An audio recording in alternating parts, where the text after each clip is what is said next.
UPSC interview है क्या? Civil services exam के इंटरव्यू को कैसे क्रैक किया जाए? आप तो जो है ना इस सर्विस में खाली जो है ना पैसा बनाने के लिए जा रहे हैं, बहुत करप्ट प्रैक्टिसेस के लिए जा रहे हैं। आप एथिकली सही आदमी नहीं है। जो नेगेटिव सोचते हैं, अरे यहाँ कुछ नहीं होना, इसमें कुछ नहीं सुधरना है, तो सिस्टम ऐसे ही चलेगा, ऐसे लोग नहीं चाहिए उनको।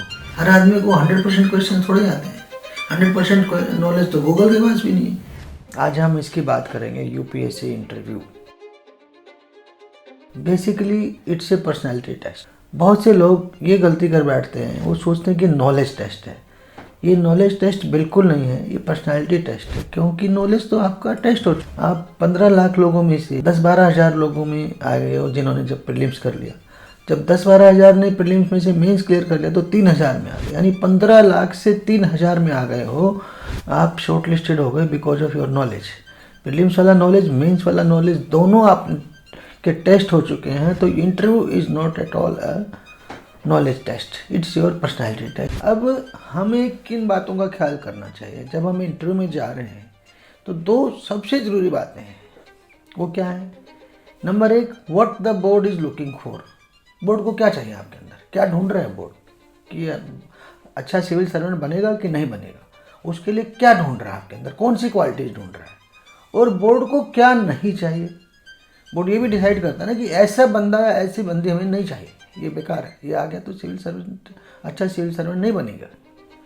तो ये दोनों पे हमें फोकस करना है कि बोर्ड आपके अंदर क्या गुण ढूंढ रहा है और क्या अवगुण ढूंढ रहा है। जब उन्हें पता चल जाए तो उस अवगुण वाले को बिल्कुल ना लें। What the board is looking for. सबसे पहले हम बोलेंगे 5 C's, जो बेसिकली किसी भी अच्छे ह्यूमन बीइंग में होती हैं, जो बेसिक ह्यूमन क्वालिटीज़ हैं।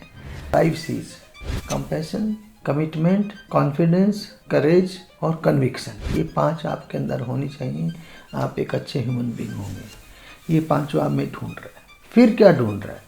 यूपीएससी आपके अंदर ढूंढ रहा है पॉजिटिव एटीट्यूड। अगर आप लाइफ के प्रति पॉजिटिव हैं तभी तो आप अच्छे सिविल सर्वेंट बनेंगे। जो लाइफ के प्रति ही नेगेटिव हैं, क्या हो रहा है तो होता रहता है, कैसे चलता है यार, जो इस तरह के एटीट्यूड के लोग हैं ना, जो नेगेटिव सोचते हैं, अरे यहाँ कुछ नहीं होना, इसमें कुछ नहीं सुधरना है, तो सिस्टम ऐसे ही चलेगा, ऐसे लोग नहीं चाहिए उनको।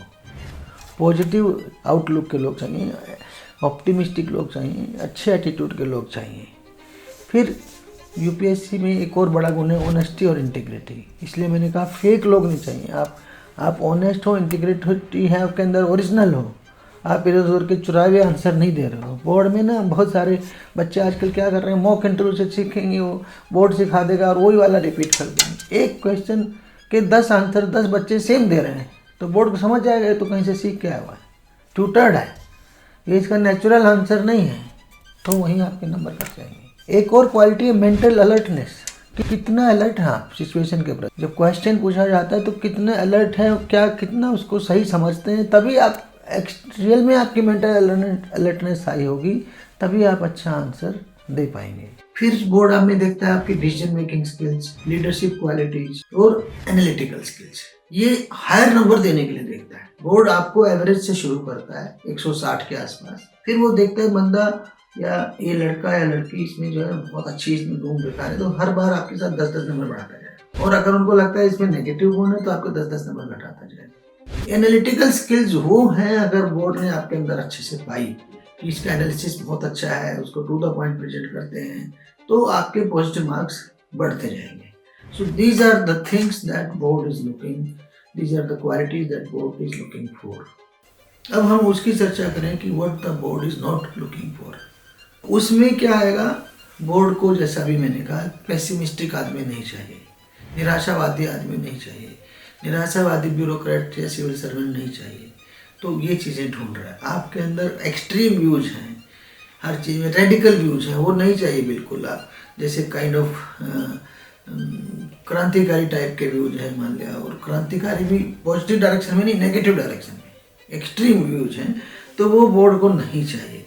फिर उनको अनएथिकल पर्सन नहीं चाहिए। किसी तरह बोर्ड को आइडिया हो गया कि आप तो जो है ना इस सर्विस में खाली जो है ना पैसा बनाने के लिए जा रहे हैं, बहुत करप्ट प्रैक्टिसेस के लिए जा रहे हैं, आप एथिकली सही आदमी नहीं हैं, तो एकदम से आपका माइनस जाएगा। एबनॉर्मल आदमी भी नहीं चाहिए, बहुत से लोग एबनॉर्मली हंसते हैं, एबनॉर्मल बातें करते हैं, तो ऐसे भी किसी भी एबनॉर्मल आदमी को भी बोर्ड अवॉइड करना चाहेगा।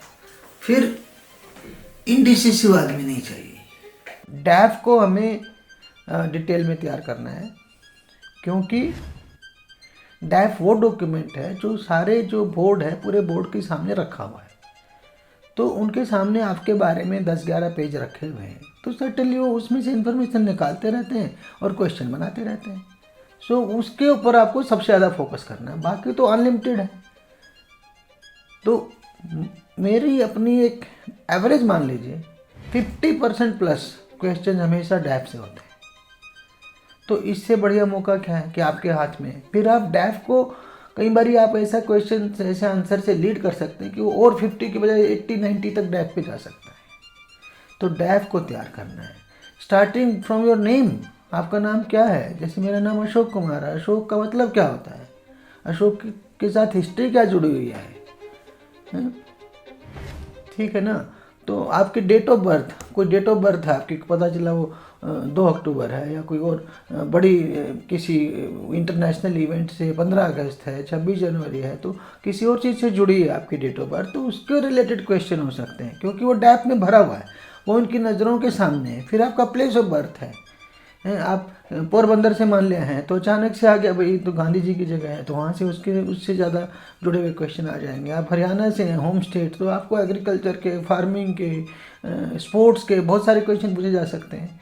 तो अपना प्लेस ऑफ बर्थ और होम स्टेट, इनके बारे में बहुत ज़्यादा डिटेल में तैयारी करनी है। इसी तरह से आपके एजुकेशनल बैकग्राउंड, आपने बीटेक किया है कि आपने बीएससी किया है कि इको ऑनर्स किया है, क्या किया है, कौन से इंस्टीट्यूट से किया है, वो इंस्टीट्यूट की क्या हिस्ट्री है, क्या बैकग्राउंड है, जाने कौन सा बोर्ड मेंबर आपके वाले इंस्टीट्यूट से पढ़ा उसके बारे में वो डिटेल में आपसे पूछने लगे।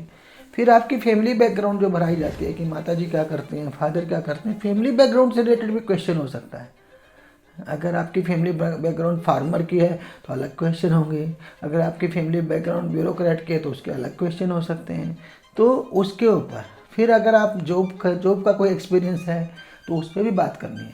लोग सोचते हैं मैं तो जॉब छोड़ चुका हूँ, उस पर क्यों बात करें? नहीं, आपने चाहे 6 महीने काम किया हो, चाहे 4 साल काम किया हो, जहाँ भी आपने किया है तो that means you are suppose to know. अगर आप एक सिंसियर और डेडिकेटेड पर्सन है अपने लाइफ में तो you would know the details of that job. आपका कोई प्रोजेक्ट रहा एजुकेशन में, पीएचडी में, मास्टर्स में, उस प्रोजेक्ट के बारे में आपको पता होना चाहिए। कहीं सोचते हैं हम तो बीटेक छोड़ के सिविल सर्विस में आ रहे, बीटेक से क्या मतलब? ऐसा नहीं है। अगर आप ऐसा दिखाते तो आपके कैजुअल एटीट्यूड को दिखाएगा। आपको ये सारी बातें बहुत अच्छे से जानकारी में होनी चाहिए। इसी तरह से हॉबीज़ हैं आपकी, आपका ऑप्शनल सब्जेक्ट है, ऑप्शनल सब्जेक्ट को बहुत थोरोली आप उसके ओवरऑल थोरो नॉलेज उसकी होनी चाहिए। मान के चलिए कि अगर आपका ऑप्शनल इकोनॉमिक्स है तो इको के क्वेश्चन आएंगे ही आएंगे। अगर ऑप्शनल पीएसआईआर है तो इंटरनेशनल रिलेशन में आपसे ज़्यादा ग्रिलिंग किया जाएगा। तो ऑप्शनल्स पे भी फोकस करिए। आपके बारे में आपसे पूछा जाता है कि आपकी क्या प्रेफरेंस है सर्विसेज की और आपकी कार्डर प्रेफरेंस क्या। इन पे सवाल हो सकते हैं बट सामान्यतः नहीं होते हैं, बहुत स्पेसिफिक केसेस में होते हैं। वो अगर आप बहुत एबनॉर्मल होते हैं तब होते हैं। तो बहुत ज़्यादा इस पर बहुत सारे मॉक इंटरव्यू इसी को रटाते रहते हैं कि क्यों मैं सिविल सर्विस में जाना चाहता हूँ, क्यों जो है मैंने एक आर्डर नहीं दिया। ऐसा नहीं है, उनका पर्पज़, बोर्ड का पर्पज़ आपको फंसाना नहीं है। ये मॉक इंटरव्यूज के चक्कर में हमारे बहुत से एस्पिरेंट ये गलती कर बैठते हैं। तो इसी तरह से why do you want to go to civil services, सीधा सीधा बोलो जो आपका वो है रियल रीज़न वो बोलो। भाई सबको पता है सिविल सर्विसेज में स्टेटस है, सिविल सर्विसेज में पावर है, सिविल सर्विसेज में पब्लिक सर्विस करने का स्कोप है। आपको जो जिस डिग्री में अच्छा लग रहा है वो बोलो, उसको जितना नेचुरल रहोगे उतना अच्छा रहेगा। जितना रटा रटाए बोलोगे तो उल्टा बढ़ेगा आपको। तो ये आपकी डैफ की तैयारी हुई। डैफ के अलावा 3-4 चीज़ें मैं और बोलूँगा। नंबर 2 पे डैफ के बाद कुछ है तो करंट अफेयर्स है इंटरव्यू के लिए। जो भी करंट में चल रहा होता है वो हर आदमी पढ़ रहा होता है। वो क्रिकेट मैच हो, कोई जेलेंस्की का इशू हो, चाहे वो कहीं बांग्लादेश का इशू हो, कहीं कोई टेररिज्म हो रहा हो, मणिपुर की बातें हो, तो ये हर आदमी को पता है। उन दिनों की हॉट न्यूज़ है। पिछले 1 हफ्ते के आसपास में जो भी हॉट चल रहा होता है न्यूज़ में, जिसमें डिस्कशन की ज़रूरत है, तो वो ज़रूर से ज़रूर लोग कोई 5 बजे से 1 दिन बात कर लेगा। तो करंट इश्यूज़ को हमेशा एकदम से अपडेट करके जाना चाहिए हमको। फिर कॉमन सेंस के कुछ क्वेश्चन हो सकते हैं, उसकी कोई तैयारी की जरूरत नहीं, उसमें कूल रहिए, काम रहिए, जो बिल्कुल आप कॉमन सेंस से आंसर दे दीजिए। एक मेरी सोच ये है कि कोई ना कोई एक बोर्ड मेंबर आपसे एनालिटिकल क्वेश्चन जरूर डालेगा, क्योंकि एनालिटिकल क्वेश्चन से ही ये पकड़ में आ सकता है कि आप कितना क्लियर आंसर देते हो, कितना टू द पॉइंट देते हो, कितनी आपकी गहराई में एनालिटिकल स्किल्स हैं, कितनी डेप्थ एनालिसिस के लिए कि आप कैपेबल हैं। तो उसको उसमें आपका स्कोरिंग में डिफ्रेंसिएशन भी पता चल जाएगा कि आपसे पूछा किसी ने कि भाई आप 5 बेस्ट इकोनॉमिक पॉलिसी जो इंडिया को आज की तारीख में अडॉप्ट करनी चाहिए वो बताइए, और आप 5 में कुछ फालतू फालतू गिना जो मेन नहीं है, जो इम्पोर्टेंट नहीं है, तो आपके वो नंबर कटेंगे। इसी तरह से आप उसके लिए बहुत लंबा टाइम ले रहे हो, आपको 2 मिनट में 1 मिनट में प्रेजेंटेशन करने को कहा गया है, तो उतने में ही आपको फिर वो समेटना पड़ेगा। एक मैं देख रहा था इकोनॉमिक्स, इंटरनेशनल रिलेशंस, ये दोनों हमेशा हॉट टॉपिक रहते हैं किसी भी बोर्ड मेंबर के। तो इन दोनों को भी हमेशा लेटेस्ट जो वर्ल्ड में चल रहा है, इकोनॉमिक्स और इंडिया में चल रहा है, उसके बारे में ज़रूर से ज़रूर हमें हमारे गहराई से तैयारी होनी चाहिए। पहला है लिसन केयरफुली। ये कम्युनिकेशन स्किल का पहला फंडा है। हम ध्यान से सुनते नहीं हैं और अपनी बात बोलने लगते हैं, दूसरे को सुनते नहीं। हमें दूसरे को सुनना होता है। जब हम केयरफुली सुनेंगे तो क्वेश्चन को अच्छे से समझेंगे, तब उसे आंसर देंगे। तो हमें बहुत ध्यान से सुनना। अगर हमें क्वेश्चन समझ नहीं आए ना तो क्लैरिफिकेशन पूछ लो भाई, sorry sir I could not get the question, can you kindly repeat it please. बताएगा, ऐसी क्या बात है, को पूछना चाहते हैं नहीं आपको समझ आया, या तो आपने सुना नहीं पूरा या समझ नहीं आया, तो आस्क फॉर क्लैरिफिकेशन। आपका आंसर बिल्कुल टू द पॉइंट होना चाहिए। आप इधर उधर जलेबी की तरह घुमाएंगे तो नंबर भी जलेबी की तरह 0 आएंगे। बिल्कुल टू द पॉइंट और क्लियर, जो पूछा जा रहा है वो आंसर दीजिए। फिर आपको ऑनेस्ट होना है। जो आप सोच रहे हैं, जैसे मैंने कहा कि किसी को बेवकूफ़ बना लेंगे बोर्ड में, बिल्कुल नहीं। आपको पता है तो पता है, नहीं पता है तो बोल दीजिए सर नहीं पता है। आर्ट ऑफ सेइंग नो, मतलब हमें नो बोलना होता है, तो नो बोलने की भी एक आर्ट है। जैसे मैंने कहा कि मुझे आंसर नहीं पता, तो क्लियरली बोल दीजिए सर मुझे नहीं पता। आपको कुछ डाउट है, हो सकता है कि आपका जो है सही हो या ना हो, आप कह सकते हैं कि सर मैं I know, probably I know the answer, if you allow I might tell you. मतलब पर उससे हो गया कि आप 100% श्योर नहीं हैं। एक तीसरा तरीका है कि sir I have no idea, I don't know the answer but I can make a guess. पर गेस करने से पहले अनुमति लीजिए। If you permit sir can I make a guess. आपको नहीं पता फ्रांस की पॉपुलेशन कितनी है या फ्रांस की इकोनॉमी कितनी है एनुअल, और पूछ लिया आपसे किसी ने, चाइना का पूछ लिया, तो आपको नहीं पता, तो आप बोलिए sir but I would like to make a guess if you permit, तभी आप गेस करिए। अगर अदरवाइज सीधा बोल दीजिए सर मुझे नहीं आता। If you committed a mistake admit it immediately. If you are ignorant of something admit it कि sorry sir I am really ignorant about it. उसको कोई उसमें कोई नंबर आपके नहीं कटने वाले। ये भी आपकी पर्सनैलिटी का पार्ट है। दुनिया में हर चीज़ आपको नहीं पता होती, और गलती हो जाए तो ब्लंडर हो जाए तो उसको इमीडिएटली करेक्ट करिए, तभी उसका जो है आपको वो सुधर सकती है। नहीं तो उसके बहुत सारे नंबर कई बारी कट जाते हैं। क्वेश्चन का कोई सिंगल एक आंसर नहीं होता है। 10 आंसर दे सकते हैं, 10 आंसर ठीक होते हैं।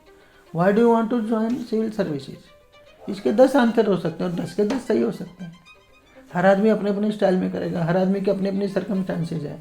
किसी को सोशल स्टेटस चेंज करनी है, किसी को पब्लिक सर्विस करनी है, किसी को उसकी वर्दी की किक है, किसी को लाल बत्ती की गाड़ी की किक है। तो हर एक के अपने अलग अलग आंसर हो सकते हैं और सारे के सारे सही हो सकते हैं। तो उसके बारे में वो मत करिए, चिंता मत करिए। अब क्या नहीं करना है, नो लाइज। सबसे पहला कोई झूठ नहीं बोलना। एक झूठ आपका पकड़ा गया तो सीधे आप जो है ना 100 नंबर से भी नीचे आ जाएंगे। नो फेक, कोई फेकिंग नहीं करना, किसी भी तरह का फेक आंसर नहीं देना। नो जार्गन, कई लोग लैंग्वेज के जार्गन में फंसे रहते हैं। No jargon and no diplomatic answer. कई सारे लोग सोचते हैं कि मैं जो है ना सीधा साधा आंसर नहीं दूँ, मैं बड़ा डिप्लोमेटिक आंसर देंगे। अरे आपकी ओपिनियन पूछी जा रही है, आप क्लियर बोलिए। सामने वाला आपसे आपकी ओपिनियन पूछ रहा है कि क्या इंडिया को रसिया का साथ देना चाहिए या नहीं देना चाहिए, तो उसमें डिप्लोमेटिक होने की ज़रूरत नहीं है। आप क्लियरली अपनी ओपिनियन दीजिए कि आप क्या सोचते हो। आप सोचते हो मैं इधर से भी हटूँ, इधर से ही हटो बचो वाले आंसर में आपके नेगेटिव नंबर जाएंगे। ड्रेसिंग, बॉडी लैंग्वेज और एंटरिंग द बोर्ड रूम, इसके बारे में भी बहुत सारे टिप्स दिए जाते हैं। ड्रेसिंग में कोई चमकीली भड़कीली ड्रेस नहीं होनी चाहिए। नंबर 2, कैजुअल ड्रेस नहीं होनी चाहिए। आप किसी ओकेजन के लिए जा रहे हैं, पर्सनैलिटी टेस्ट के लिए जा रहे हैं, तो प्रॉपरली फॉर्मल ड्रेस में जाएंगे, जिस जैसा कि कोई भी नॉर्मली एक सिविल सर्वेंट ड्रेस करता है। ठीक है, फॉर्मल ड्रेस होगी, कैजुअल नहीं होगी। दूसरा मैंने बोला चमकीली भड़कीली नहीं होगी, प्रॉपर सोबर कॉम्बिनेशन हो। चाहे लेडीज़ हैं तो उनकी साड़ी हो सकती है, सूट भी हो सकता है, बट ठीक ठाक एक सोबर और फॉर्मल ड्रेस होनी चाहिए। ड्रेसिंग में मैंने देखा बहुत सारे लोग, पता नहीं किस मॉक इंटरव्यू बोर्ड ने सिखाया हुआ है, एंटर करेंगे बटन बंद करते हुए और आकर के कुर्सी पे बैठते हुए उसे खोलते रहते हैं। तो भाई आप लोग अपना भी ध्यान डिस्ट्रैक्ट कर रहे हो, बोर्ड का भी कर रहे हो। जो भी आदमी आपको सिखा रहे हैं बहुत बेकार की बात है। अगर आपको बंद रखना है तो बंद रखिए बटन, खुला रखना है तो खुला रखिए, बट उसको आकर के उसके साथ छेड़छाड़ मत करिए। इसी तरह से जो बॉडी लैंग्वेज है, मैंने कहा बहुत इंपॉर्टेंट है कि आप कितना एकदम यूँ बैठे हैं या बहुत तन के बैठे हैं। एक नॉर्मल पोज होना चाहिए, नॉर्मल स्माइल आपकी बॉडी से आनी चाहिए। आप बहुत डिप्रेशन में होंगे तो पता चल जाएगा, बहुत एरोगेंट होंगे तो पता चल जाएगा। और अगर आप कूलली चीज़ों को आंसर कर रहे हैं, एक बेसिक प्लीजेंट चेहरा होना चाहिए, भी नहीं कि आप हंस रहे हैं वहाँ पे, तो वो बेस्ट है। तो इस तरह की, इसी तरह से हम थोड़ा बहुत अपने हाथ को मूवमेंट कर सकते हैं, आंखों को मूवमेंट कर सकते हैं। नॉर्मली हमें देखना उसको चाहिए जो क्वेश्चन पूछ रहा है, बट कभी कभी हमें चेयरमैन की तरफ भी बीच बीच में देख लेना चाहिए, बिकॉज चेयरमैन भी आपको बाकी मेंबर्स भी आपके आंसर को सुन रहे हैं। बट कई लोग ऐसे घुमाते रहते हैं अपना चेहरा, ऐसे की ज़रूरत नहीं है। Maximum time to the person जो आपसे आंसर पूछ रहा है, जो क्वेश्चन पूछ रहा है, बाकी थोड़ी देर को एक आध बार को आपने इधर उधर जो है अपने को देखना है, फिर भी फोकस उसी पे रहेगा जो क्वेश्चन पूछ रहा है आपको। तो ये बेसिक टिप्स मैंने आपको बोर्ड के दिए। आई एम श्योर कि जो है अगर आप इन सारे टिप्स को फॉलो करेंगे तो बड़े रिजल्ट आपको इंटरव्यू में मिल सकते हैं।